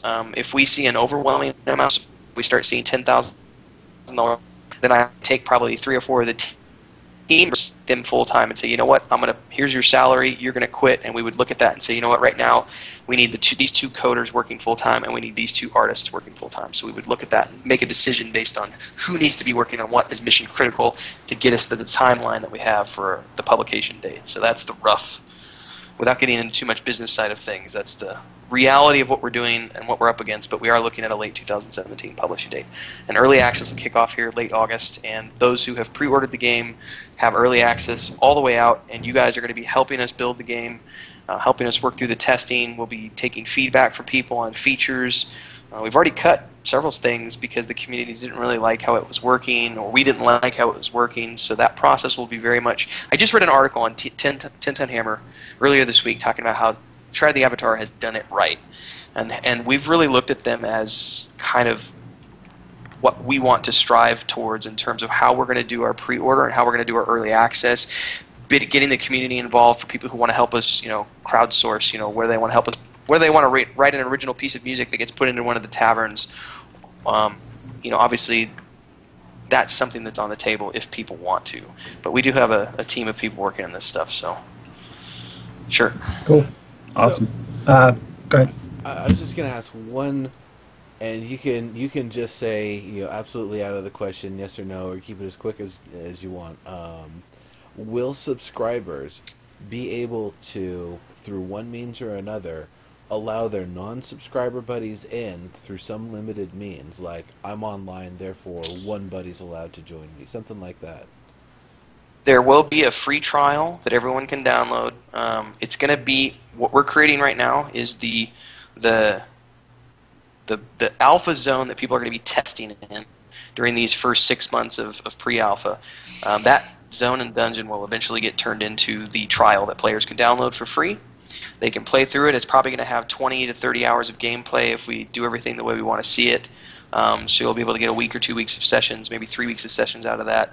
And then once you finish up that content, you'll have limited chat connection with friends that you already have connections with, but you'll have no mailbox, nothing else. It'll be a very limited connection to the players who are actually subscribing and playing the actual game. But we will have a free trial available for players who want to try it out. And I'm sure at some point we'll work some sort of a buddy invite system in there, but it'll be... I can't answer that question fully because I don't really know how that would take place yet. Fair enough. I mean, an MMO with a demo is like... It's not that common. Either the game's free to play, or you buy it and you have to pay for it, or at least there's the cash buy-in. So having that is a really nice option. Said since day one, it costs $40 to buy the zone. How much it's going to cost per month, but we are going with a monthly subscription fee. But in order to get people on board without actually testing it, you need to try it out, and if you actually do want to invest the money and the time that's going to take to become a part of this world. So by giving somebody this free trial that they can download and test out, and it gives them 2 or 3 weeks of gameplay, potentially, depending on how often they play, I think that's a good way to allow them to whet their appetite and see if they're actually going to want to get involved with it beyond that point. That's pretty cool. And it also allows us to have something that is standalone. So how in the case of EverQuest 2, the trial island disappeared over the course of the game, and while they did bring it back now for the progression server, it just kind of went away. And this is something that it would be there, and it would always be there. So, and we would have to look at how it would evolve over time. If you can imagine a scenario maybe a year down the road or 2 years down the road, depending on how popular the game is, there could be a scenario where there's only 5 people in that zone. So we have to make sure that the content for that trial isn't actually, like you have to have an 8-man group to do this dungeon. It's like, okay, you need 2 or 3 people to do this, 6 for this particular section, but it's not required to finish the trial. It's just kind of give them a taste of what the actual game is going to be like, and then from there they can make a decision about whether or not they want to purchase, and then every purchase will come with a previous things to do, and then from there you'll have subscription options. Very cool. Well, you mentioned EverQuest 2. Well, skill progression, how long will it take? I asked this just because I logged on to their time lock server yesterday. Played probably 2 hours, and I was level 3, and I was sitting there thinking, what in the hell am I only level 3 for? Just because every other game, it's like 2 hours of gameplay, you're level 10. I was just curious. No, we're looking at it extremely. We have hell levels. Alex Drust, who has been with us since early on late last, he was one of the first coders that came out with this. He has this pretty badass algorithm. It's code that's already been developed for the skill progression from 1 to 100, and there are hell levels. I think there's half a dozen hell levels spread out in there. We would anticipate, and this will have to be balanced through gameplay, but we would anticipate it taking someone, 18 months of gameplay to get a skill to 100. If they're playing like a core player who's playing a few sessions per week, I hesitate to put an hourly, equation to that, but someone who's playing, if they're a passionate gamer who takes their gaming seriously enough to pay a subscription for a game, it means they're probably going to be putting in 15, 20 hours a week minimum into the game. And if that's the case, we're looking at someone who plays that amount of time. It's probably going to take them a year and a half or so to get their primary skills up to level 100 to where they'll be able to start actually completing the raid content of the game. And if you're only playing 15 minutes per play session? You shouldn't be playing our game. Was only playing. Yeah, they're not going to be our target audience.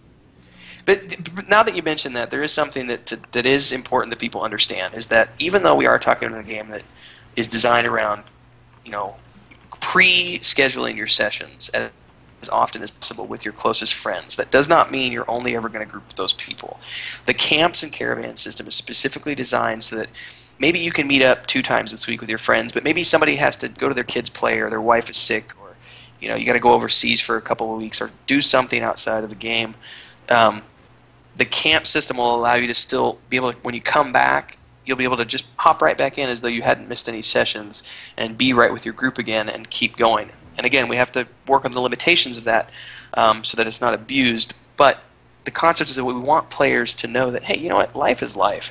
You don't have to play 80 hours a week to advance in this game. If you can only play twice a week or even once a week, that's fine. That's plenty of time. 4 hours a week, 5 hours a week, if that's all you got, you can still make meaningful progression because you're not tied to any sort of timeline, and because it's not level based, anybody can group with anyone no matter what. So even if your friend plays 30 hours a week and you skip 2 months and you come back and you want to play and he's gone off and he's already raiding or whatever, he can still come back and do stuff with you because it's not level restricted. He'll be able to kind of power level you.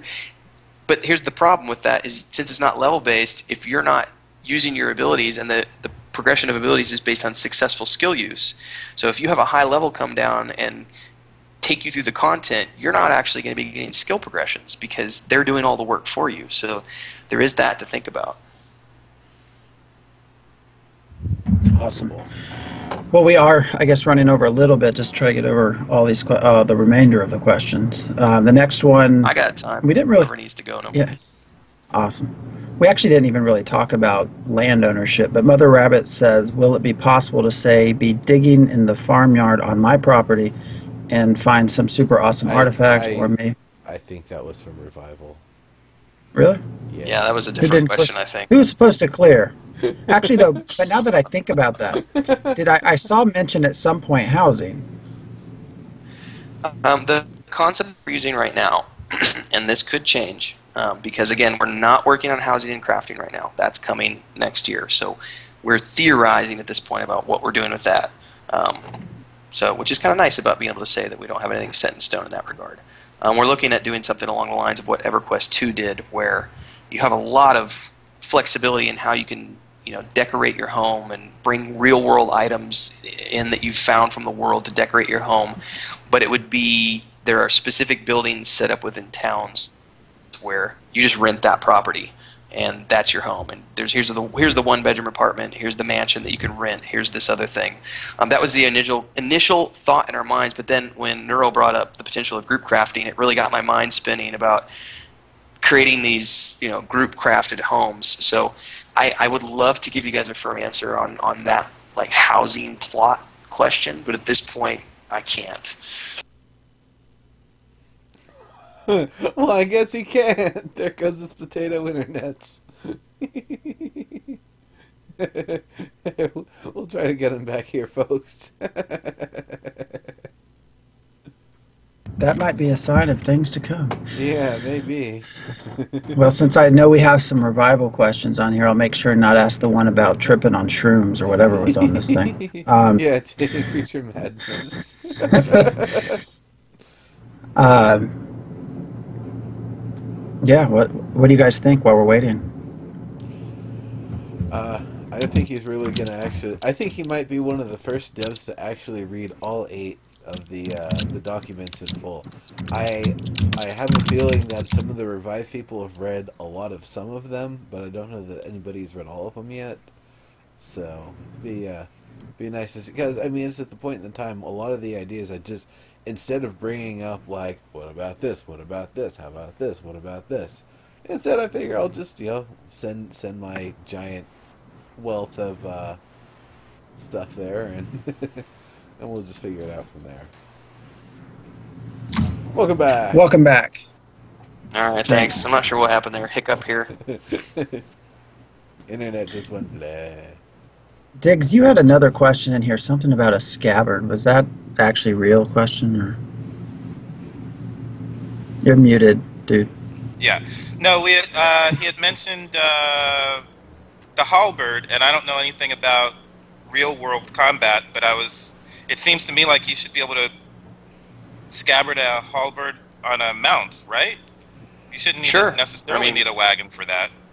That was a gross exaggeration, just kind of an example used to let people know that you can't just stuff it in your backpack and, I've got 8 backpacks with 45 slots. So, you'll need some sort of a pack mule or a horse mount wagon. You're going to have a weight stat? You're going to actually track weight? Well, it's weight and bulk. And here's the other thing, too. I could go a lot of ways with that, Neuro. Movement and dexterity and this all. One of the things we talked about in day one is, let's say you want to go swimming across that river and you're in full plate mail. You're going to sink like a fucking rock. You're not going to be able to swim across that river. You will need to take off the armor and then you can go swimming. And let's say you are a thief character who, for some odd reason, took a plate mail ability, even though your primary stat is dex and you're an acrobatic character. If you want to tumble, sorry, that ability has been blocked out by the fact that you're wearing plate mail. Now, if you take your plate mail off and you want to tumble and duck and balance and do all that stuff, you can. So there's going to be limitations in that.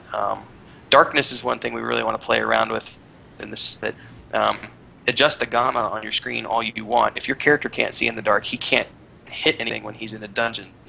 So light sword is very important. Everyone's human. It's not like you're going to have infravision. Do you have diplomacy skills? We have communication skills, and diplomacy is one of those. Intimidation, diplomacy.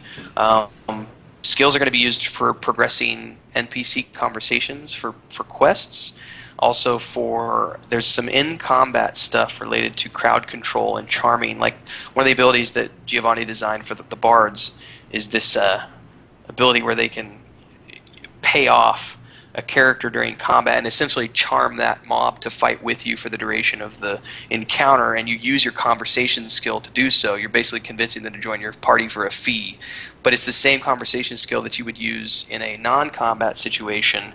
It's just been adapted to work in the combat scenario as well. So not necessarily diplomacy like Vanguard had it, but it is a conversation skill, a communication skill that is going to be in the game. Awesome. You guys, I think you had posted something about day-night cycles as well, right? Actually trying to... That was a recent one. Yeah, adjust for north-south. East-west.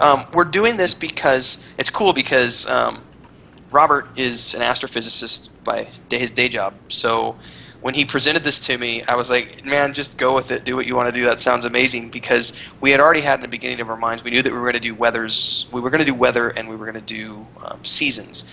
But having somebody now who is designing a day and night cycle and a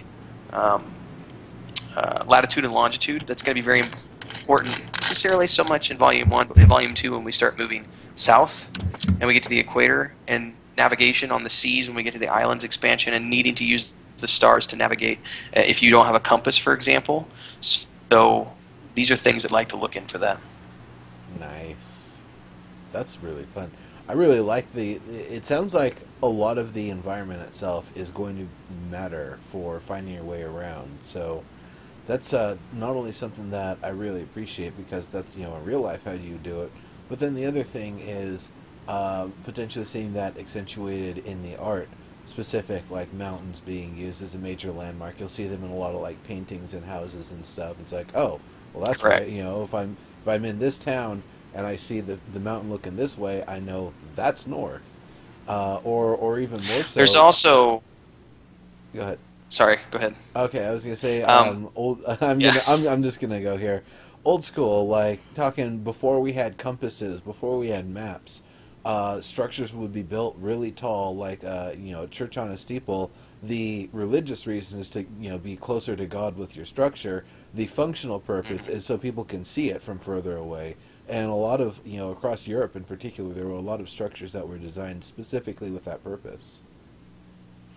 One of the things we've said in our quest dialogue, you're going to see references to, and I've talked about this in past episodes and blog posts, how, Ranger Bob, the last time I heard about him, he was up in a cabin near the Lionhead Cliff, north of the fork of the river here, and you're going to look at your world map and go, okay, well, there's the fork in the river, and the only direction I have is the Lionhead Cliff north of there. They said 3 days journey. What does 3 days journey translate into in real game time? And really all you're looking for is you're going to be looking for a Lionhead Rock somewhere north of the river. It could be 2 game sessions north. It could be 6 game sessions north. But you at least have a reference point that you're looking for. So, and I don't think I'm going to spoil too much by saying this, but climbing is a skill in our game and will be very, very important for progression, as will be abilities and tools related to climbing. And if you look at one of the dungeon screenshots that we did about I want to say 6 or 8 months ago, Joey actually showed one of the sections of this, the starter dungeon that he developed has a section that if you don't have climbing skills, you don't get to see it. That's awesome. Yeah. Climbing's good stuff. There's one more question on here I want to get through, and we're actually going to Sure. wrap this up here in the next couple It's minutes. getting pretty long. And hopefully bring you back on sometime in the future. I'll be around. There's one question here.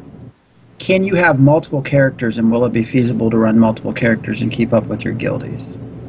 Alts. That relates to boxing, yes, or individual characters on an account. I am not sure, actually. That's all. I take it as alts, but I'm not sure, and I don't know if... No, I don't.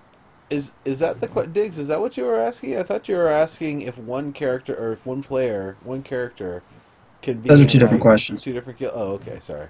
Yeah, I guess we can do that one. Yeah.